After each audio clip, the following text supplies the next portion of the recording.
Good evening. Welcome to the States News on Lagos Television. I am Bababumi Agbibi. Governor Babajide Sanwo-Olu says his administration will make available 5 billion naira for the development of the permanent site for the Lagos State camp of the National Youth Service Corps. He made this known when he officially closed the 3 weeks orientation for the Batch B Stream 1 of the NYSC in Lagos. Adetola Kayode reports. All decked in the official ceremonial wear of the National Youth Service Corps NYSC, Governor Babajide Sanwo-Olu arrived at the Lagos camp of the NYSC, inspected the quarter guard, followed by the parade of the 2024 Batch B Stream 1. The governor described it as outstanding.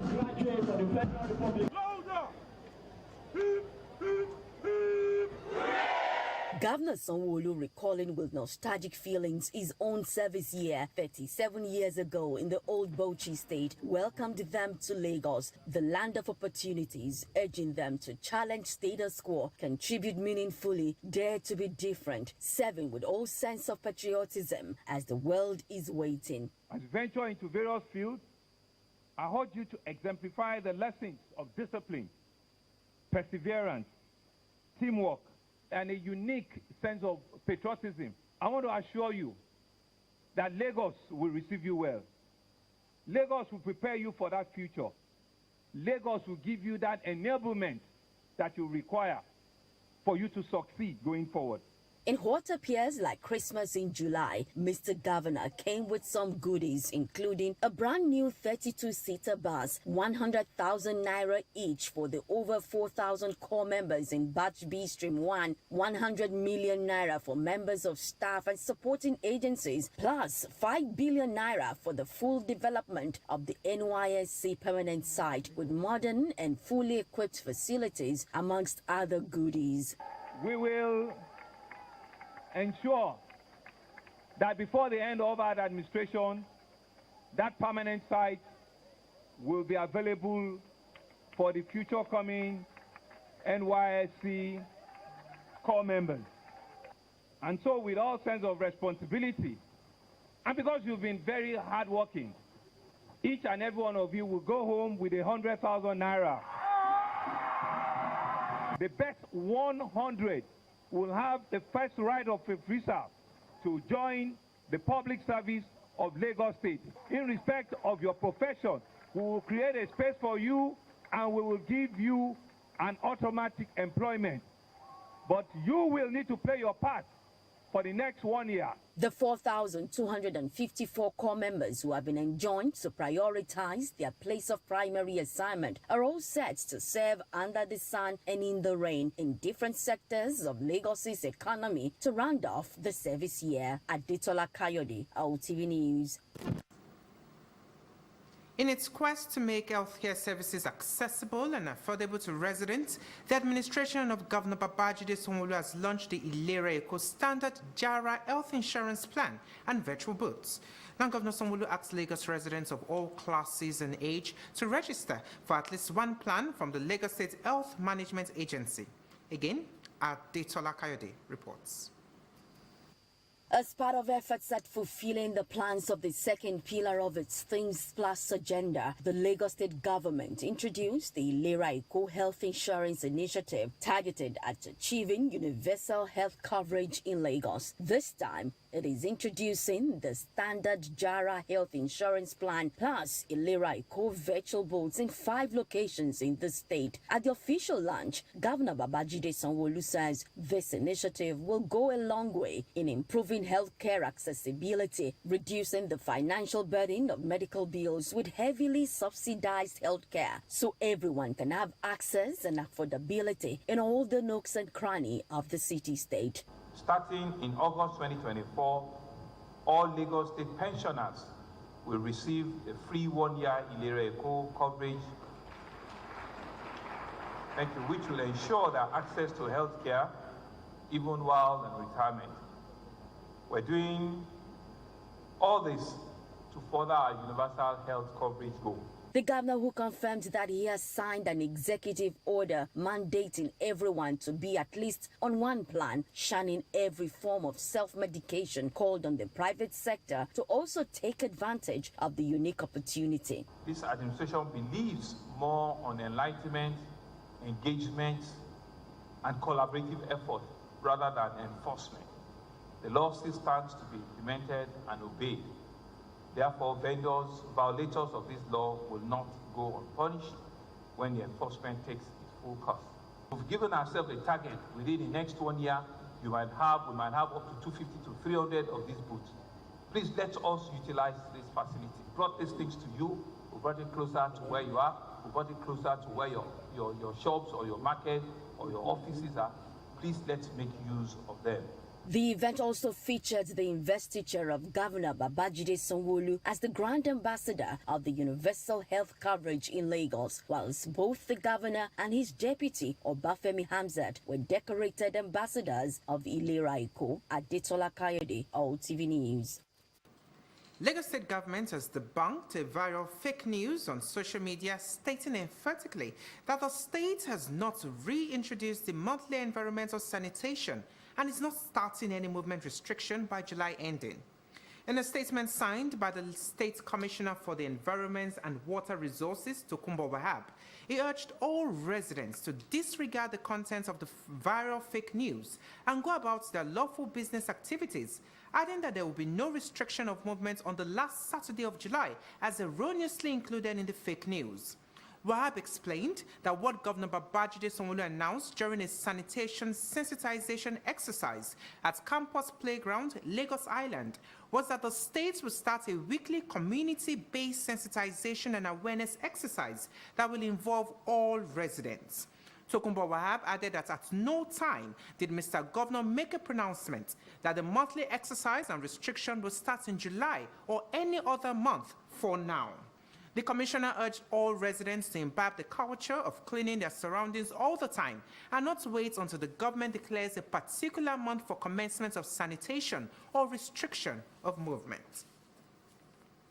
In sports, athletes representing the country at the Olympics and Paralympics have been charged to be conversant with the rules of the game to enable Team Nigeria achieve podium finishes. Speaking at the pre-Olympic seminar held in Lagos, experts advised coaches and officials on strategies to prepare athletes for optimal performance at the Paris 2024.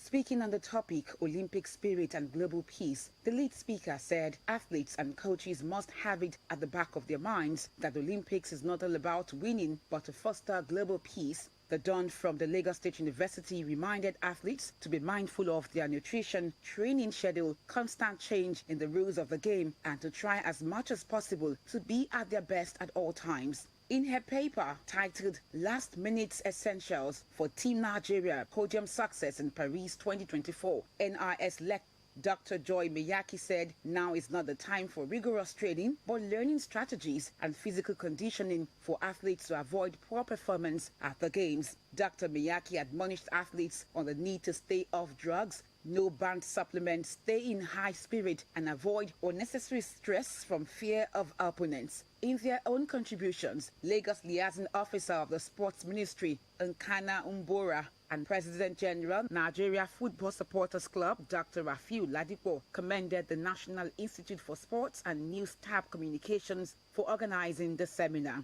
Director General Professor Olawale Moronkola said the NRS, being a research institute, will continue to come up with programs aimed at moving sports forward. It stated that the pre-Olympic seminar was aimed at keeping athletes abreast of what is expected in Paris. For athletes to have positive mindsets, to know they are going there to win goals, and so they must be focused. 2, their lifestyle, they should stay away from drugs, they should watch what they eat. Nigeria is not looking for goals or medals that will be withdrawn back. We need to look at the spirit of Olympics, fairness, promote peace and unity throughout the world. At the end of the games, the podium will be removed, the flame will get away there. Then what happens again? And you are leaving home. You must go home with something. And it is something which may not be seen physically, but is written in the heart of, and which can influence our relationship in our place of work, in the family, among tribes, this war-torn area in our country. The well-attended seminar, which attracted many sportsmen, administrators and the media, was held at the conference room of the NIS. For more news, connect with Lagos Television on these social media platforms.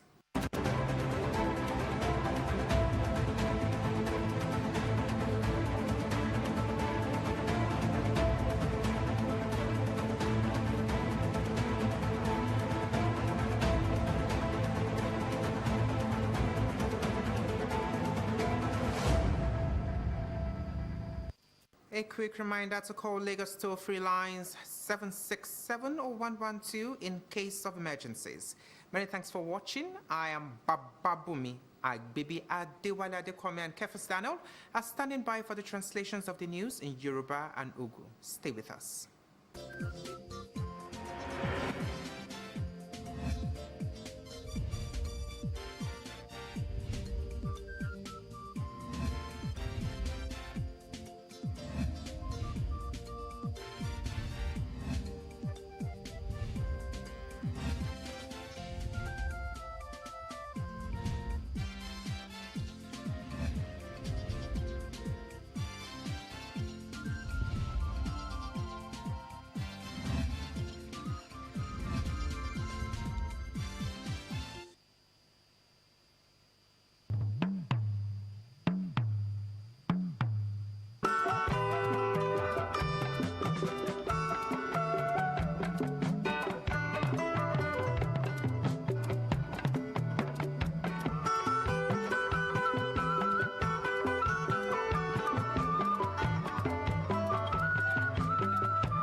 Gómìnà wa Sanwó-Olú ṣe fún wa lénìí. Adébí wọn ká wá fún ìwòsàn ọ̀fẹ́. Adẹ̀débí ara àwọn doctors oríṣiríṣi wọn ṣàyẹ̀wò fún wa. Wọ́n fún wa lóògùn tó dáa. Then wọ́n wá fún wa, wá gbé packages fún wa. Wọ́n lé àwa tabatilé láti 70. My big thanks goes to Lagos State government. For since I was born, I've never come across this type of a thing before. Everything you want.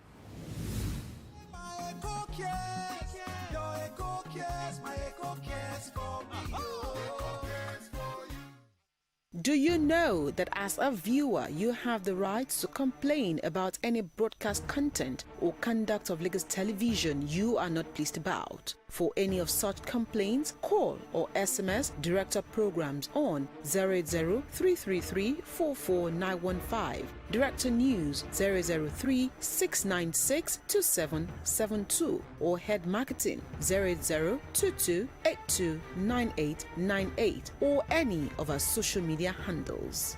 Lagos Television, the voice of Lagos.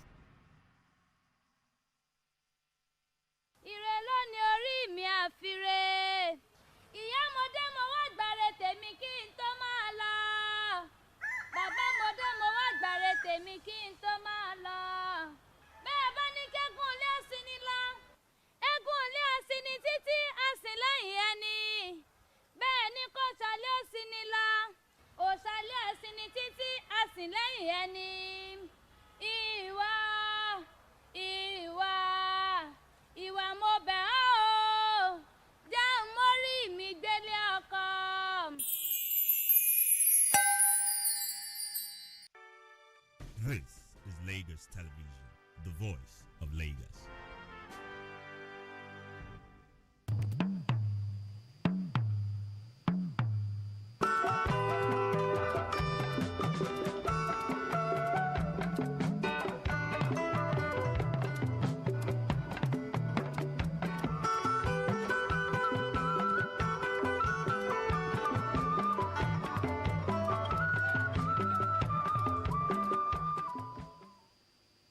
kúrọ̀lẹ́ o ìròyìn ní ṣókí la mú wá fún yín ní iléeṣẹ́ tẹlifíṣàn ìpínlẹ̀ Èkó Adéwálé Adékànmí ni oníròyìn ìròyìn ọ̀hún rèé ní ṣísẹ̀ntẹ̀lé.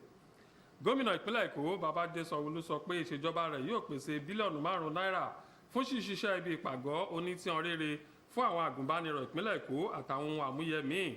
Èyí ni gómìnà sọ di mímọ̀ níbi ìkádìí ètò ìlanilọ́yẹ̀ ọlọ́sẹ̀ mẹ́ta tí wọ́n ṣe fún ọ̀wọ́ B-Stream kínní àwọn àgùnbánirọ̀ ní ìpínlẹ̀ Èkó.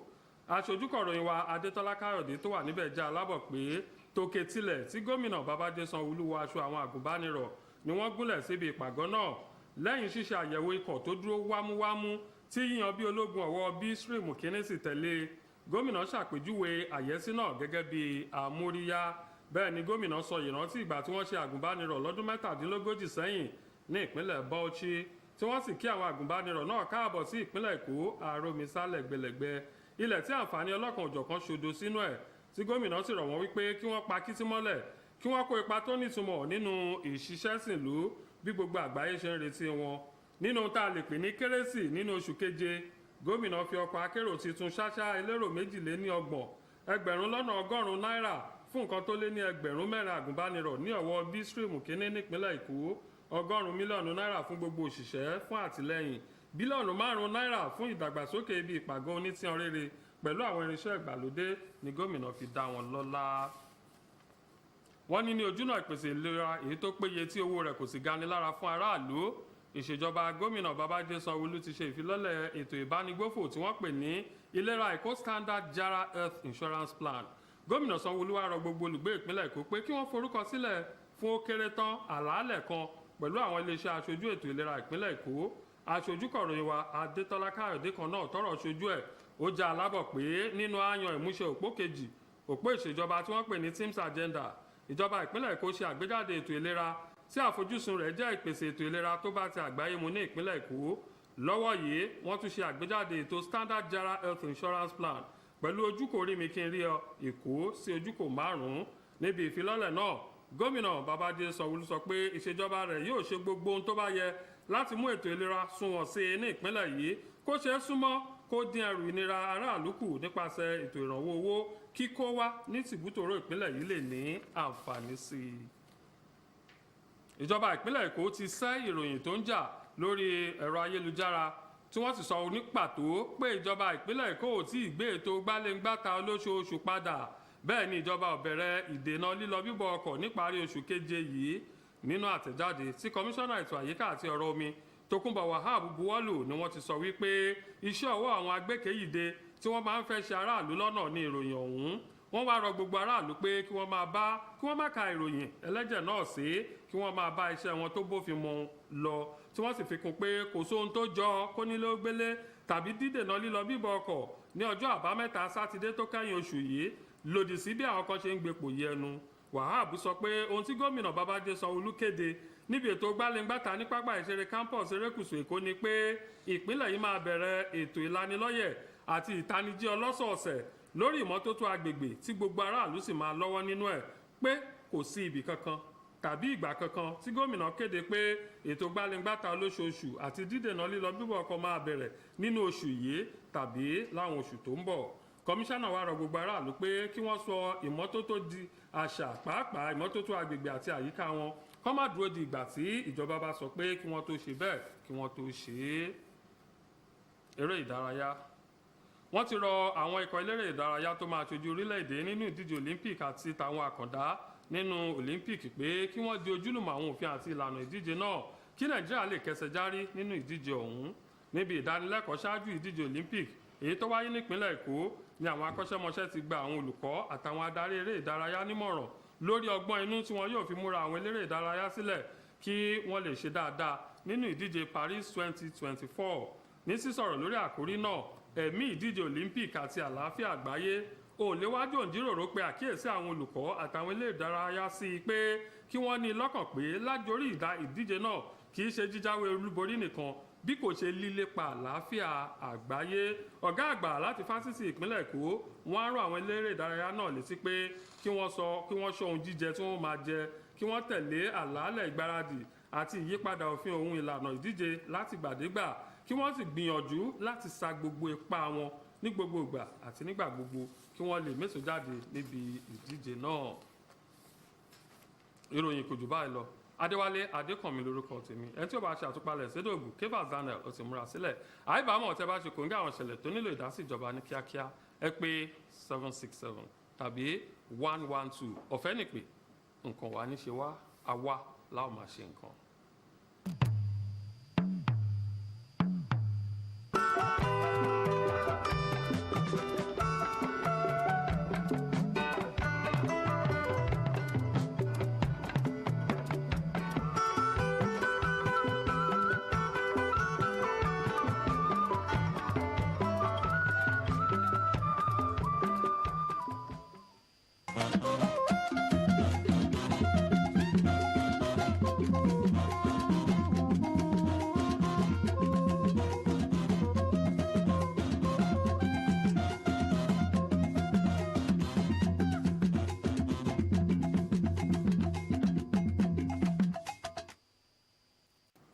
kudo kweme bo so kudo azon safonu bon ni kreun eto mi de Jetson television àwọn ni tan Kefas Mautonji Daniel we ko yen tan no yin àyímátẹ̀gán mi tan Babájídé Sanwó-Olú kò sí àdáńdọ́ ọmọ ọ̀gán dúdú èmi tan kò kán náírà líbà tán ẹni 5 billion naira dóbò nàdógbà àwọn kan àzọ́tẹ̀jọjà ètò tó sẹ̀ ẹni NYSC lẹ́tàn àlà àwọn rin yímátẹ̀tàn dó àyímátẹ̀he rìnrìn kàńtọ̀ mi tán Adétọ́lá Káyọ̀dé dógbéná mi dọ́mọ̀ àyímátẹ̀gádọ̀ mọ́tò fífọ́nù níwà jọjà NYSC òsè àtọ́mẹ́tàn èyí bá sí náà mi má mi àwètọ́ kando tita yeton leton to àwọnrin to gbẹdídò rìnrìn kan tó mi tó Adétọ́lá Káyọ̀dé tọmẹ Sanwó-Olú dọ èmi firi lé èmi lọ súnṣẹ tó gbóhedó tó òkú ìgbà tọnu kó àwẹ bí ètò àyèmátẹ hóhó bá ọsí tán ẹta ìdídọmọ òkú Christmas tán tó sùn cháwé tó òkú tọmẹ rẹ Sanwó-Olú náà yé òhun àhísínà gbanupọ̀ àwẹ̀ tán náírà fatọ́ donu káwé kó náà dòpòdòpò yé tán mẹ́hẹ́sù ugan fatọ́ donu ẹ̀nẹ́ náírà líbà káwé kó náà mẹ́hẹ́tò yénu dòpòdòpò gbọ́sọ̀ kán náírà líbà kandé àwọ̀ ẹnẹ 50 billion naira dóbò náà tó bá sẹ́ àwọn kan jí yé tán àlà àwọn ní tán gáà.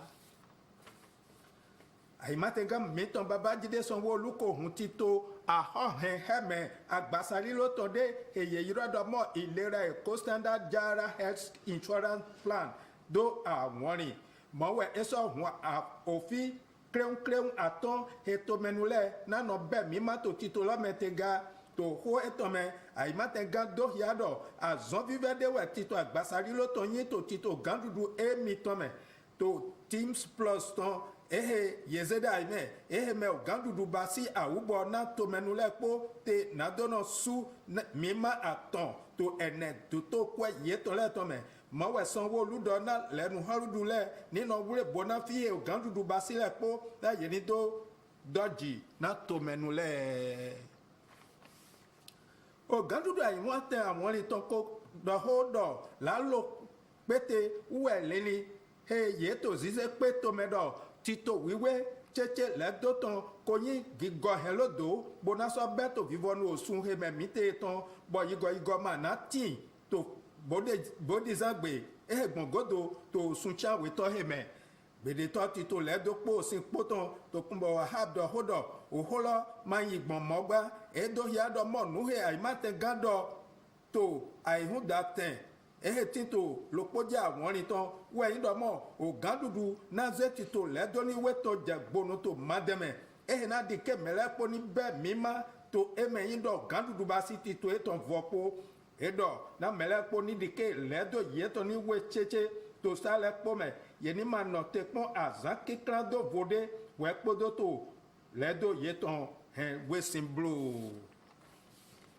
àyìnhún dìda mẹ́hẹ́hódù tito àìhún tọmẹlẹ kò dọ́nà àìhún dàtọ́ ẹ jẹ́ iná pọ́ntẹ̀ náà Nàìjíríà tó àìhún Olympic òkè 2024 tọmẹ lẹ́ẹ̀dọ̀ kó àgbẹ̀yẹ tó àwọn máa pé náà lẹ́ẹ̀kọ́ dọ́nà yẹ nípa yòósẹ́ àìhún lọ́tàn kò dàgbẹ́dàgbẹ́ náà yẹ ní dọ́sọ̀ gánmọ́ àjọ dàgbẹ́lẹ́ yígọ̀ wá tọmẹ sàn Paris France ìgbàjì mɛ kplɔtɔ daxo ɖe to wehã daxo la sutɔ mɛ edɔxo na ye ni tɛkpɔ gbɔalɔ kpalɛ kpɔ mɛ nado nɔ wa dagbe to nu wa ye tɔ lɛ mɛ uga mɔ to ayihu olympique etɔ mɛ boyi hɔn kɔsi dagbe hena hɛ lamɛya na gbɛtɔ lɛ kpo mɛ henɔ telɔ mɛ bosɔ dɔxo na ye lɛ wɛ mɛmɛnu ɖevi zɔn koe ayihutɔ nkanambora ògá daxo nukpɔtɔ ògbẹ́ nukpɔtɔ bɔlu hiwotɔ dókítà rafiu ládìpọ̀ kpó lucy ejike ekoyi olympic hura tiawe wa ikpo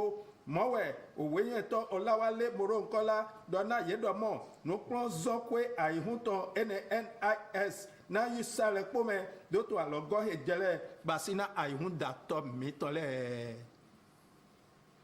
mɛ mi tɔn lɛ mɔna gã lé to ɖevi gba ɖe kpo lɛ kpɔ pété mina se to gãtsi ɖo kpɔ mɛ hɔdza ye kaka dze hɔe nenu ɛyin dɔ nu dzidzɔ adzidzi ɖe wa dzɔtɔ wa mi tɔn dzi mi tɛ kpɔm bo yi la alo kan 767 kavi 112 vɔnu wo awo lɛ kpo nye kefas ma tɔn dzi da ni ɛdɔn do mi dɔ mɔ na mi ni kudo azɔ.